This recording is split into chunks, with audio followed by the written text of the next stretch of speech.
I don't know, it's hard to put into words. I mentioned to you earlier that my dad was military. It's always just been something that makes me very emotional to see the flag, and to see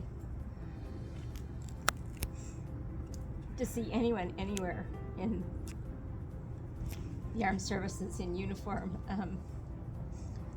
I'm so appreciative of so many people for so many years that have sacrificed so much to allow us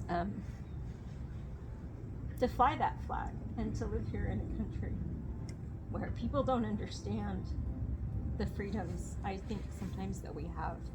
And something I've always wanted was a flagpole that I could fly a flag at my home. So well, we're happy that we're able to get you one. So grateful. We wanted to say thank you. I know you've been a healthcare worker for over 20 years now. 35. 35 years. And when you were nominated, it was highlighted that you made a lot of personal sacrifices, especially over the last couple of years with COVID, just to try to do your part to kind of help in the community and around your profession. We also know that both your son and your daughter-in-law are in the National Guard.